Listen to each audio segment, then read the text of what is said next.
Чыгыш электр ачык акционердик коомунун Нарын филиалынын жооптуу кызматкери 2016-жылдын 1-январынан 2020-жылдын 31-декабрына чейин электр энергиясына болгон 219 миллион 667 миң 300 сомдук карызды негизсиз эсептен чыгарышкандыгы аныкталды. Бул тууралуу Башкы прокуратуранын басма сөз кызматы билдирди. Аталган факт боюнча Кылмыш жаза кодексинин 336-беренеси коррупция менен кылмыш иши козголуп, Тянь-Шань райондук электр тармактарынын жетекчиси Чыгыш электр ишканасынын Нарын филиалынын мурдагы директорлору кармалып, убактылуу кармоочу жайга киргизилген.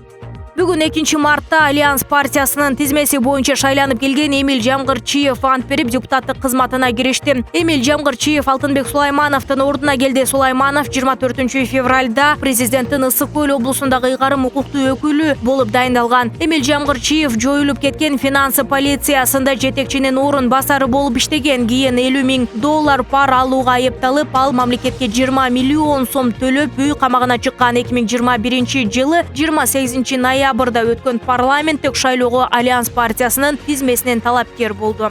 Кыргызстан менен Туркиянын коргоо министрлери 1-мартта аскердик техникалык кызматташуу жаатында жол картасына кол коюшту. Бул тууралуу Кыргызстандын коргоо министри Бактыбек Бекболотов менен Туркиянын коргоо министри Хулуси Акардын маалымат жыйынында белгилүү болду. Делегация эки өлкөнүн президенттери койгон тапшырмаларды чечүү үчүн келген. Ошол планга ылайык 5 жылдык стратегиялык жол картасына кол койдук. Туркиянын министри менен эл аралык аскердик саясат жөнүндө дагы терең сүйлөшүүлөр болду, деди Бекболотов. Туркиянын коргоо министри Кыргызстандын коопсуздугу Туркия жана регион үчүн маанилүү экенин белгилеп, жол картасында коргонуу жана коопсуздук багытында конкреттүү багыттар аныкталганын билдирген. Алдамчы курулуш компаниялары менен күрөшүү үчүн бир катар чараларды көрүү сунушталууда. Бул тууралуу Бишкектин мэрі Эмилбек Абдыкадыров брифинг учурунда билдирди. Анын айтымында курулуш ишинин бүтүшүн 5-10 жылдап күткөн үлүшчүлөр бар. Мэр белгилегендей, кээ бир каражаты базасы жок курулуш компаниялары алдоо жолу менен батирлерди сатып, бирок курулуш ишин баштабай же үйдү бүтүрбөй коюуда. Мамлекеттик курулуш ишканасы менен биргеликте үй курууга каражаты жете турган компаниялардын реестерин түзүп деди мэр. Мындан тышкары мамлекеттик курулуш ишканасы эгер курулуш компания сметалык баасын 15% эсепке салбаса, ага курулуш ишин баштоого уруксат бербей турган жобо иштеп чыгып жатканы айтылды.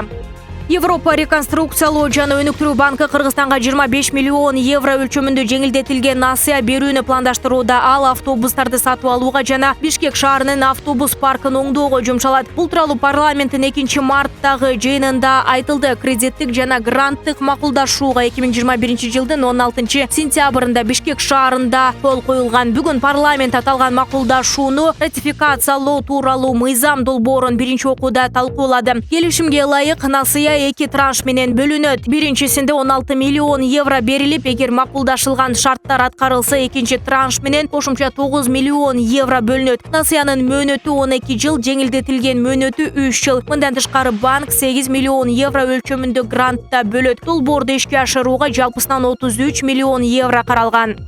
Орусия армиясы 1-мартта күндүз Киевдеги телемунарага сокку уруп, андан 5 украин каза тапса, 2-мартка караган түнү Киев, Харьков жана Херсон шаарларына чабуул жасаганы кабарланды. Ошондой эле Украинанын түндүк батышындагы Житомир шаарында орус күчтөрү эки жай тургундарды өлтүргөнү, Таганрогтогу аэродромдун аймагында ракета жарылганы айтылды. Буга чейин Орусиянын коргоо министрлиги Орусияга каршы маалыматтык чабуулдарды басуу үчүн сокку урарын билдирген. Орусиянын айрым телеграм каналдары бул украиналык Смерч комплексинен атылган ракета болгонун жазышууда.